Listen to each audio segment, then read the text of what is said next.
Hello everyone, welcome to our YouTube channel. इस video में हम आरआरबी एनटीपीसी का 2016 में 2 अप्रैल की फर्स्ट शिफ्ट में जो पेपर हुआ था उसमें जो रीजनिंग क्वेश्चन पूछे गए थे वे सारे रीजनिंग के क्वेश्चन हम इस वीडियो में करेंगे।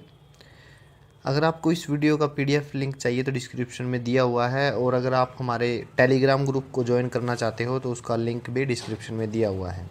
तो चलिए वीडियो को शुरू करते हैं। अब फर्स्ट क्वेश्चन देखिए, आप कोयल को कोड करके 315912 लिखा गया है, यानी COIL को क्या लिखा गया है 3, 15, 9 और 12। एक्चुअल में जो कोडिंग की गई है अकॉर्डिंग टू अल्फ़ाबेट नंबर की गई है। देखिए C का अल्फ़ाबेट नंबर क्या होता है, हमारी जो A to Z टेबल होती है उसमें जो C का नंबर है 3रा है, O का 15 है, I का 9 है और L का 12 है। और पुलिस को भी ऐसे ही कोड किया गया है, ठीक है। तो प्राइस के लिए क्या कोड बनेगा, PRICE। अब P का अल्फ़ाबेट नंबर होता है 16। अब 16 से जो C ऑप्शन है सिर्फ यही स्टार्ट होता है, तो ऑप्शन C हमारा क्या है, सही आंसर है। नेक्स्ट क्वेश्चन है, बिहार पटना में रिलेशन क्या है। बिहार की राजधानी क्या है, पटना। तो गुजरात की राजधानी क्या रहेगी, तो गुजरात की राजधानी है गांधीनगर। थर्ड क्वेश्चन है, स्टूडेंट को STUDENT स्टूडेंट को लिखा गया है NVPFZPO, ठीक है ना। तो आप इनके अल्फ़ाबेट नंबर लिखिए 19, 20, 21 और D का 4 होता है, F का 6, N का 14 और T का 20, ठीक है। N का कितना होता है 14 और V का 22, P का 16, F का 6, Z का 26 और P का 16, O का 15। देखिए हमें सिर्फ पैटर्न को समझना है कि पैटर्न है क्या, ठीक है। तो देखिए सबसे नंबर पे है S को और N में देखिए क्या हुआ, 5 का डिक्रीज़, ठीक है। और फिर T को और V को देखिए 20 था, फिर कहाँ पे आ गया 22, यानी 2 का इंक्रीज़, ठीक है। फिर नेक्स्ट U को और P को देखिए, U कितना है 21 और P कितना है 16, तो 21 माइनस 5 कितना हो गया 16। तो मतलब क्या है, पहला जो अल्फ़ाबेट है, ठीक है, वो क्या है 5 डिक्रीज़ होके कोडिंग हो रही है उसकी, ठीक है ना। S की कोडिंग क्या हुई N, 5 घट के। और दूसरे नंबर पे जो अल्फ़ाबेट है T, उसकी कोडिंग कैसे हुई, उसमें 2 इंक्रीज़ हो गया। 20 उनका नंबर था, फिर 2 इंक्रीज़ होकर 22V हो गया, यानी पहले पे, तीसरे पे, 5वें पे और 7वें पे तो है 5 घट रहा है, और जो इवन प्लेस है दूसरे पे, चौथे पे, छठे पे, उसमें 2 इंक्रीज़ हो रहा है, ठीक है। तो अब आपको पैटर्न समझ में आया। तो अब सेम लॉजिक हम लगाएंगे टीचर पे, TEACHER,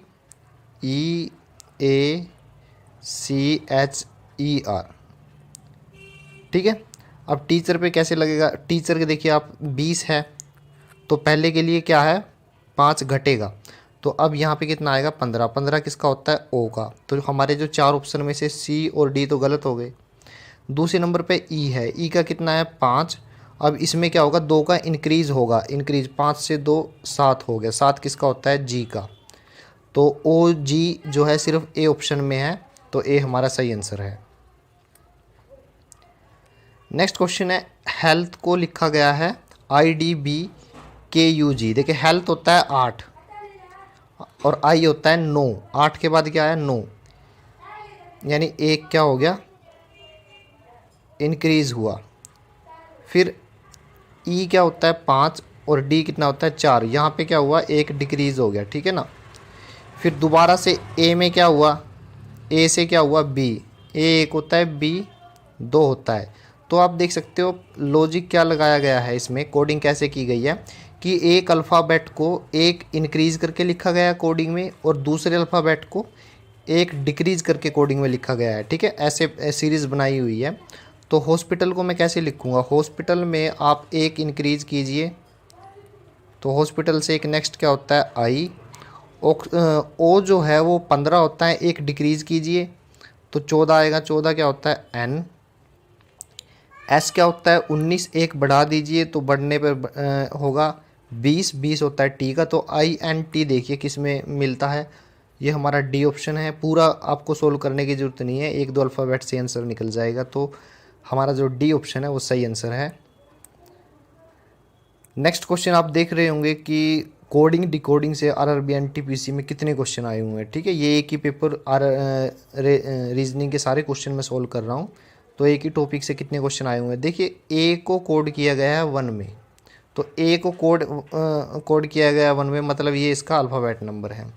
ई ए टी को कैसे कोड किया गया है, ई का होता है 5, ए का होता है 1 और टी का होता है 20। आप इनको जोड़िए तो हमें मिलेगा 26। तो हमसे पूछा गया है सीट को कैसे कोड करोगे। सीट में एस होता है 19, ई होता है 5, ए होता है 1 और टी होता है 20। तो जब हम उसको जोड़ेंगे तो हमें मिलेगा 45। तो सीट को कोड करेंगे 45 में। छठा क्वेश्चन है यूएई जो देश है उसकी जो करेंसी है दिरहम है, तो कोरिया की जो करेंसी क्या है, तो इसका आंसर रहेगा वोन। नेक्स्ट क्वेश्चन है लायन अगर दहाड़ता है तो ओल जो उल्लू है वो क्या करता है, हूट। नेक्स्ट क्वेश्चन है जॉन ने कहा, ये ब्लड रिलेशन का क्वेश्चन है। जॉन ने कहा शेरोन मेरी दादी के इकलौते बेटे की बेटी है। देखिए जॉन जो है, जॉन को मैं जे से दिखा रहा हूँ। जॉन ने क्या कहा, जॉन ने कहा शेरोन मेरी दादी, यानी दादी कौन हुई, जॉन का जो फादर है उसकी जो मदर है वो जॉन की दादी है। जॉन की दादी ये रही, ठीक है।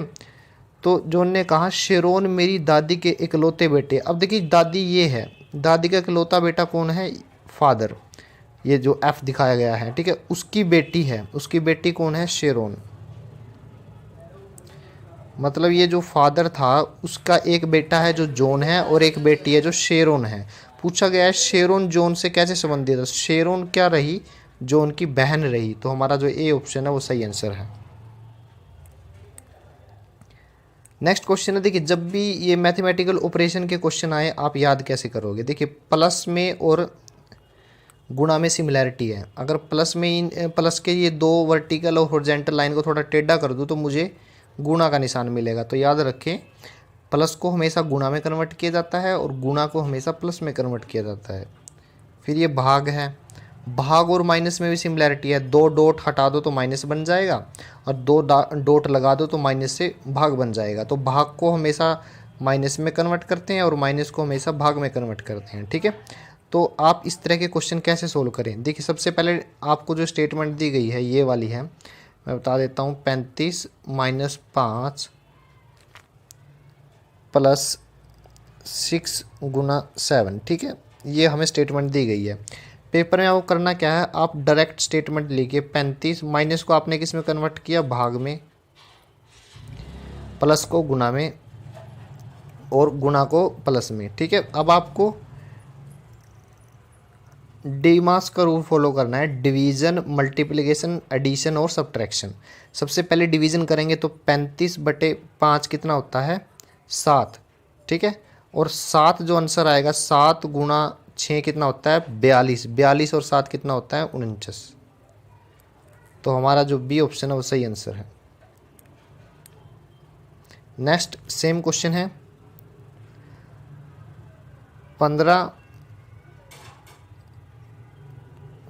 + 7 × 12, और यहाँ पे ये प्लस का निशान नहीं है, भाग का निशान है, ठीक है। अब हमें इसे सोल्व करना है। अब आप इसको लिखिए 15 × 7 + 12 - 7, ठीक है। सबसे पहले डिवीज़न अगर दिया गया है तो डिवीज़न करिए, वरना मल्टीप्लिकेशन। 15 × 7 = 105 और 105 और 12 117 - 7 110। तो जो ए ऑप्शन है वो हमारा सही आंसर है। 11वां क्वेश्चन है, लॉजिकल वेन डायग्राम का है, सिलोनिज्म, ठीक है ना। तो फर्स्ट जो इस तरह के क्वेश्चन में क्या होता है, हमें स्टेटमेंट दी होती है और उसी के आधार पे हमें निष्कर्ष को देखना होता है और दिए गए ऑप्शन को में से सही को चुनना होता है। ठीक है, तो स्टेटमेंट क्या है, यानी कथन सभी कलम किताबें हैं। मैंने क्या किया, कलम को मैं पी से डिनोट कर रहा हूँ, पेन, यानी सभी पेन, मैंने एक पेन को एक सर्कल से दिखाया है। सभी कलम किताबें हैं, किताबों को यानी बुक्स,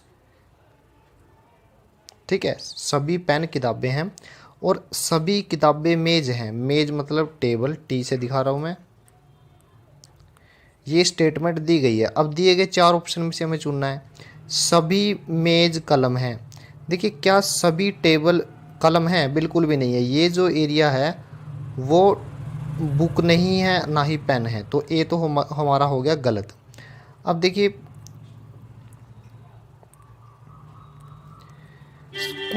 कुछ मेज कलम है, अब ये जो एरिया है वो मेज के अंदर भी आता है और कलम के अंदर भी मेज के अंदर भी आता है और कलम के अंदर भी आता है। और तो बोला गया है कुछ मेज कलम है, तो ये बात बिल्कुल सही है। तो हमारा जो बी ऑप्शन है वो सही आंसर है।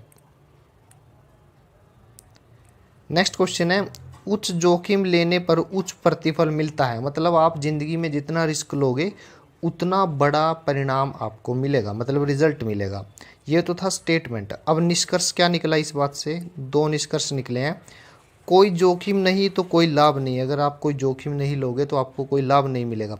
देखिए ये बात कोई ज़रूरी नहीं है कि आप लाभ लेने के लिए हमेशा जोखिम ही ले, ठीक है ना। तो ये स्टेटमेंट कहीं ना कहीं गलत होती है, ठीक है। दूसरी स्टेटमेंट क्या, प्रत्येक व्यक्ति को जीवन में जोखिम लेना चाहिए। ये भी ज़रूरी नहीं है कि आप हर बार जोखिम लें, बिना जोखिम लिए भी काम हो सकता है, तो ये भी गलत हुआ। तो ऑप्शन जो डी है, न तो फर्स्ट और न ही सेकंड तर्क संगत है। तो मतलब हमारा जो निष्कर्ष निकले थे पहले और दूसरे दोनों ही गलत हैं।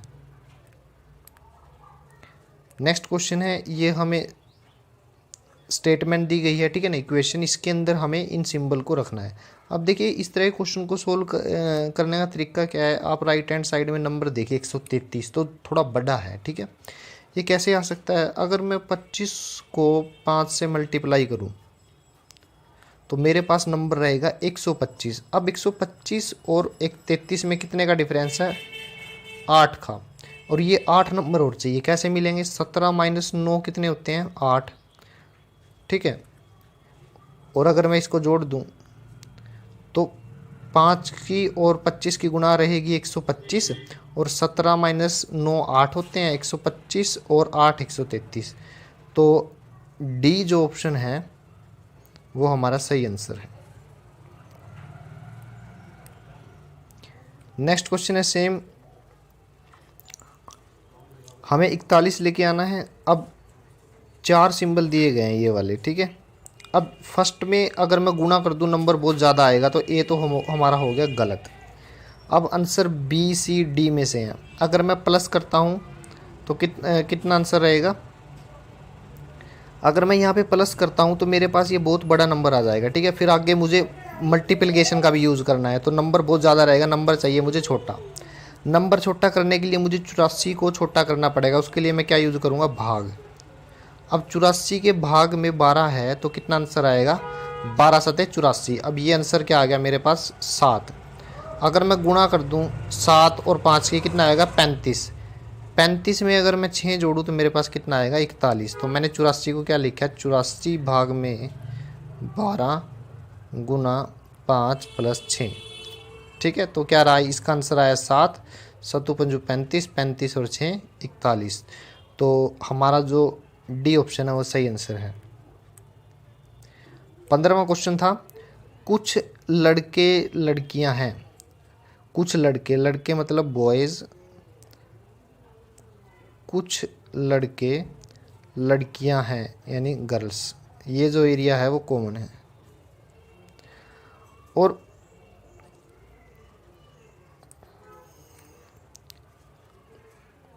सभी लड़कियां गायक है,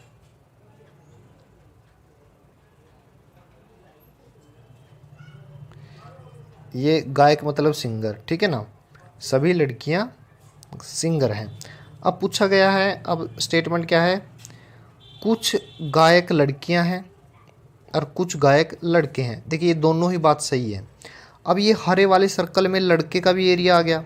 लड़के का एरिया कौन सा आया है, ये वाला। इस एरिया में लड़के भी हैं और लड़कियां भी हैं, और ये जो एरिया है सिर्फ लड़कियों का है। तो मतलब कुछ लड़के और कुछ लड़कियां इस हरे सर्कल में आ रही हैं, वे दोनों क्या हैं, लड़के लड़कियां, और दोनों ही सिंगर हैं।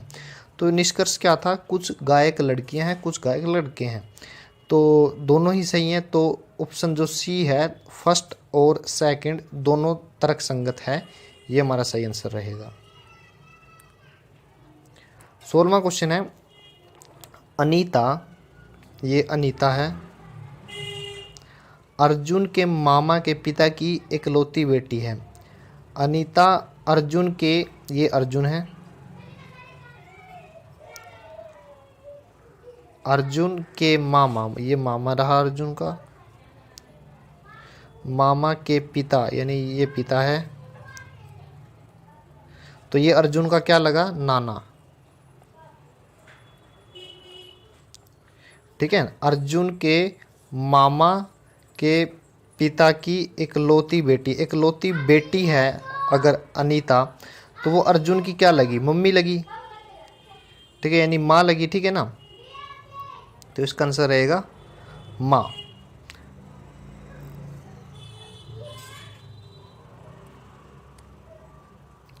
नेक्स्ट क्वेश्चन है, भारत में जून और सितंबर बरसात का मौसम है। ठीक है ना, तो 4 महीने हैं, जून, जुलाई, अगस्त, सितंबर, ये 4 महीने हैं जो बारिश होती है। अब लॉजिक कथन के बाद अब निष्कर्ष का समय है। ठीक है ना, निष्कर्ष देखिए, भारत में हमेशा इन 4 महीनों के दौरान बारिश होती है। देखिए 4 महीनों में बारिश तो होती है, लेकिन हमेशा इन 4 महीनों के दौरान बारिश होती है ये कोई ज़रूरी नहीं है। अगर किसी साल अकाल पड़ जाए, बारिश ना हो, तो बहुत सारे एरियाज़ हैं इंडिया में जहाँ पे इन 4 महीनों में कई बार बारिश नहीं होती। तो जो ए कथन है वो गलत है। दूसरा देखिए, भारत में केवल 4 बरसात के मौसम के दौरान बारिश होती है। ठीक है, भारत में केवल बरसात के मौसम के दौरान बारिश होती है, ऐसा ज़रूरी नहीं है। बरसात का मौसम होता है, इसके अलावा कई बार बिना मौसम के भी बारिश हो जाती है कि बरसात का मौसम ना हो, तो दूसरा भी गलत है। तो पहला निष्कर्ष और दूसरा निष्कर्ष दोनों ही गलत है, तो ऑप्शन डी जो है हमारा सही आंसर रहेगा। नेक्स्ट क्वेश्चन है, अब यहाँ पे स्टेटमेंट दी गई है कि सर्कल चाय को दर्शाती है, ट्रायंगल चाय को दर्शाती है, सर्कल कॉफ़ी को, और स्क्वायर जो है वो रस पीने को दर्शाता है। ठीक है, अब पूछा गया है कितने लोग चाय और रस पीते हैं, कितने लोग चाय और रस पीते हैं। अब चाय के लिए क्या है, ट्रायंगल, और रस के लिए स्क्वायर, तो इसका कॉमन एरिया कौन सा बनेगा, ये वाला। इसका कॉमन एरिया ये है, लेकिन आगे भी स्टेटमेंट हमें पढ़नी है, लेकिन कॉफ़ी नहीं पीते। अब कॉफ़ी तो सर्कल वाले हो गए, ये वाले कॉफ़ी वाले तो ये हो गए, तो ये भी नहीं पीना। तो बचा हुआ एरिया कौन सा है जो हमें चाहिए, अब बचा हुआ एरिया ये है, ये वो एरिया है जो ट्रायंगल और स्क्वायर में आता है, जो कि हमें चाहिए था, लेकिन कॉफ़ी यानी सर्कल में नहीं आता। तो इसमें नंबर कितना दिया हुआ, 36। तो ऐसे लोग कितने हैं, 36, तो 36 हमारा आंसर रहेगा। नेक्स्ट क्वेश्चन है, कितने लोग चाय और कॉफ़ी पीते हैं। चाय यानी ट्रायंगल और कॉफ़ी मतलब सर्कल। अब ट्रायंगल और सर्कल का कॉमन एरिया देखता हूँ मैं, ये है, लेकिन स्टेटमेंट पूरी पढ़ी है क्वेश्चन, लेकिन रस नहीं पीते। रस किसके अंडर आता है, स्क्वायर के। तो ये जो एरिया है हमें काउंट नहीं करना, तो बचा कौन सा, ये वाला, यानी 45 व्यक्ति। तो हमारा जो डी ऑप्शन है वो सही आंसर है। 20वां क्वेश्चन है, कितने लोग कॉफ़ी पीते हैं। अब कॉफ़ी कितने लोग पीते हैं, तो ऑप्शन देखिए, सिर्फ सर्कल वाले हमें दिखाने हैं। तो सर्कल के अंदर ये है, उसने ये नहीं बोला कि कॉफ़ी के साथ साथ और भी कुछ पीते हैं या नहीं, उसकी कोई बात नहीं है, सिर्फ उसने बोला है कि कितने लोग कॉफ़ी पीते हैं, तो मतलब सर्कल के अंदर है। अब आप इनको काउंट कर लीजिए, 43 और 45 कितने होते हैं, 88 और 38 और ये फिर 38। ठीक है, तो ये आएगा 164।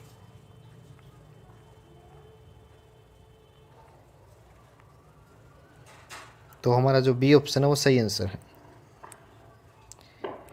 21वां क्वेश्चन देखिए, जो आरआरबी 2016 में जो पेपर हुआ था आरआरबी एनटीपीसी का, आप देख पा रहे होंगे कि रीजनिंग के हर टॉपिक से क्वेश्चन नहीं आए हैं, सिलेक्टेड टॉपिक हैं, जैसे कि कोडिंग डिकोडिंग से क्वेश्चन 6-7 क्वेश्चन वहाँ से पूछे गए हैं, 3-4 क्वेश्चन वेन डायग्राम से हैं और 4-5 क्वेश्चन ब्लड रिलेशन से। 4-5 टॉपिक हैं जो बार बार रिपीट हुए हैं और नॉन वर्बल रीजनिंग का एक भी क्वेश्चन इस पेपर में पूछा नहीं गया था, अभी तक कोई क्वेश्चन आया नहीं है। ठीक है, आगे आए वो अलग बात है। तो 21वां क्वेश्चन देख सकते हैं, बिजोय शर्मिला से कैसे संबंधित है यदि वह उन्हें अपने माँ की इकलौती पोती की बेटी के रूप में परिचय कराता है। देखिए, अब बिजोय जो है, बी से बिजोय, बिजोय की जो माँ है फिर उसकी भी माँ, तो बिजोय की क्या लगी, नानी। इसकी जो पोती है, पोती कौन हुई, इसका जो बेटा है, नानी का जो बेटा है उसकी जो बेटी है वो उसकी पोती हुई। ठीक है ना, तो शर्मिला कौन है, उसकी पोती की बेटी है शर्मिला।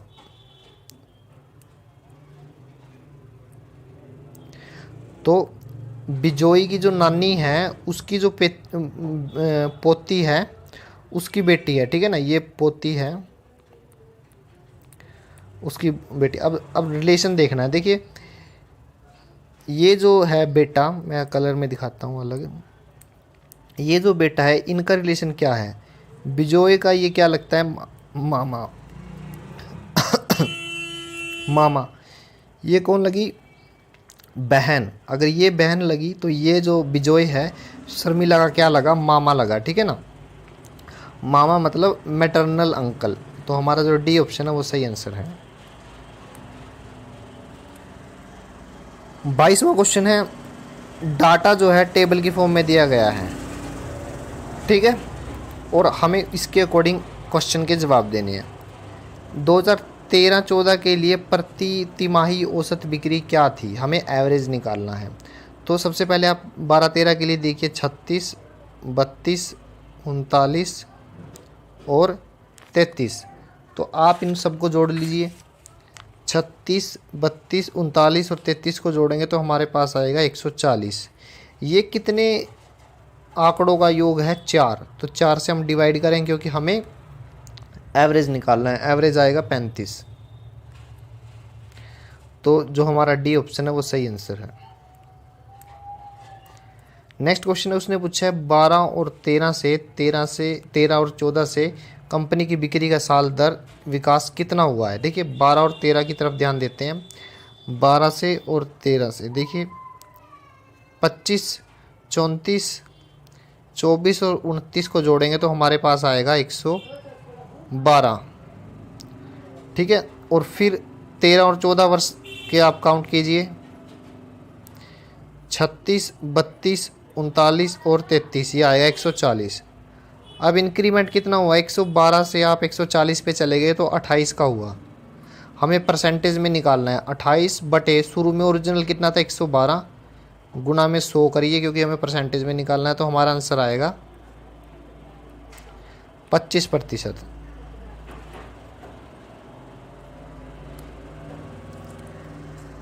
नेक्स्ट क्वेश्चन है, वित्तीय वर्ष 2014-15 के लिए कुल बिक्री कितनी है। कुल बिक्री फाइंड आउट करनी है हमें।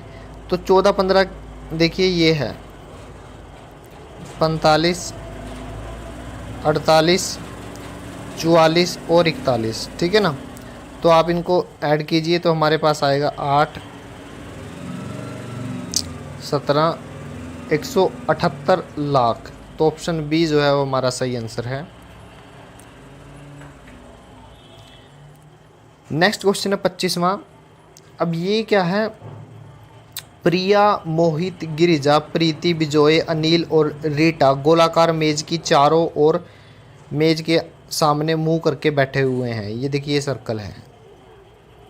ठीक है, अब ये कितने व्यक्ति हैं, 7, 1, 2, 3, 4, 5, 6, 7। ठीक है, और आगे स्टेटमेंट पढ़ते हैं, रीटा जो अविवाहित है अपनी सबसे अच्छी दोस्त गिरिजा के बाईं तरफ दूसरे नंबर पर बैठी है। अब मैं किसी एक नंबर पर गिरिजा को बिठा देता हूँ, ठीक है। तो यहाँ पे गिरिजा है, जी मतलब गिरिजा, ठीक है।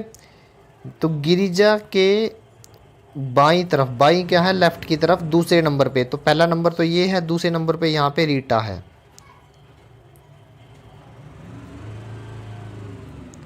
यहाँ पे रीटा है, ठीक है ना। फिर गिरिजा कहाँ बैठी हुई है, जो अपने पति अनिल के बाईं बगल में बैठी है।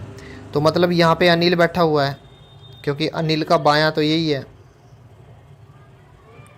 ठीक है। अनिल के बाएं में गिरजा बैठी हुई है। अभी हमें 3 का तो पता चल गया। प्रिया उसके पति विजय के बाईं तरफ तीसरे नंबर पे है। प्रिया जो है यहाँ पे,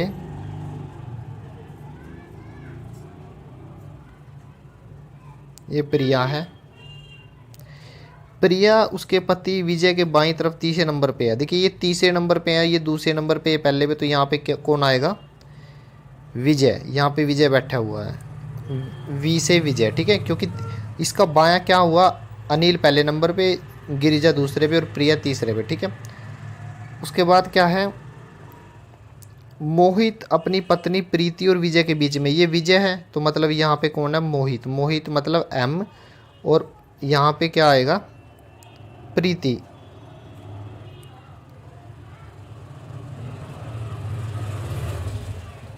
बस इस तरह के क्वेश्चन में ये सबसे इम्पोर्टेंट था कि आप शुरू में ये ड्रा कर लें, बाकी अब सब क्वेश्चन आसान से हो जाएंगे। अब पूछा गया निम्नलिखित में से कौन सा सही है। तो देखिए गिरिजा बिजोय के बाईं तरफ तीसरे नंबर पे है। गिरिजा जो है बिजोय के यानी विजय के बाईं तरफ तीसरे नंबर पे है, ये इसके बाईं तरफ तीसरे नंबर है, एक्चुअल में ये दूसरे नंबर पे है, तो ए तो हो गया हमारा गलत। दूसरा ऑप्शन देखते हैं, प्रिया जो है रीटा के बिल्कुल दाईं बगल में है, ये रीटा है, इसकी दाईं तरफ प्रिया है, ये बात बिल्कुल सही है, तो बी ऑप्शन हमारा सही आंसर रहेगा। नेक्स्ट क्वेश्चन करते हैं, स्टेटमेंट सेम है तो मुझे सर्कल दोबारा बनाना पड़ेगा, मैं थोड़ा सा जल्दी बना देता हूँ। 1 2 3 4 5 6 7, तो रीटा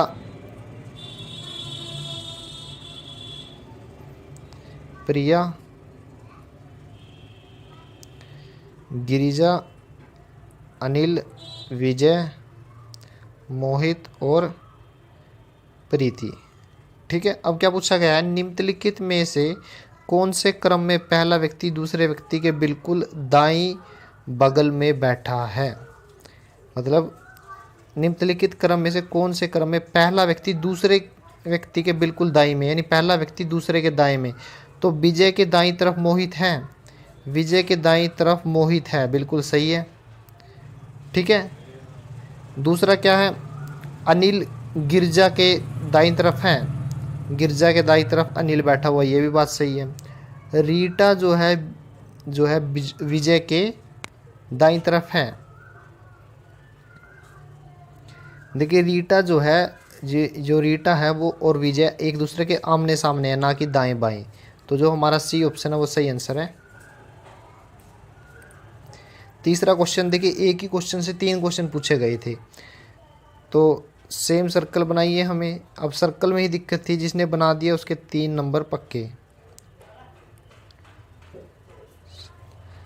तो यहाँ पे देखिए रीटा, यहाँ पे प्रिया, बाकी को G for Girija, A for Anil, V for Vijay, M for Mohit और पी फॉर प्रीति। अब पूछा गया निम्नलिखित में से कौन सी जगह अनिल की है। अनिल की जगह पूछी है, ये अनिल है, मैंने सर्कल लगा दिया। अब देखते हैं कौन सी है। प्रीति के दाईं तरफ से चौथा, प्रीति का जो ये दायां तरफ कौन सा है, ये वाला, यहाँ से अनिल दूसरे नंबर पे है, ना कि चौथे नंबर पे, तो ये तो गलत हो गया। गिरिजा के बिल्कुल दाईं तरफ, ये गिरिजा है, गिरिजा के बिल्कुल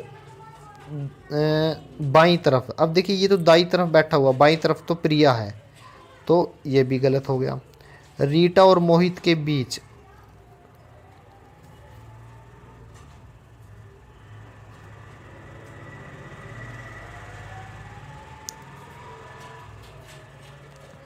देखिए फर्स्ट ऑप्शन में शायद मैंने गलत पढ़वा दिया। फर्स्ट ऑप्शन देखते हैं।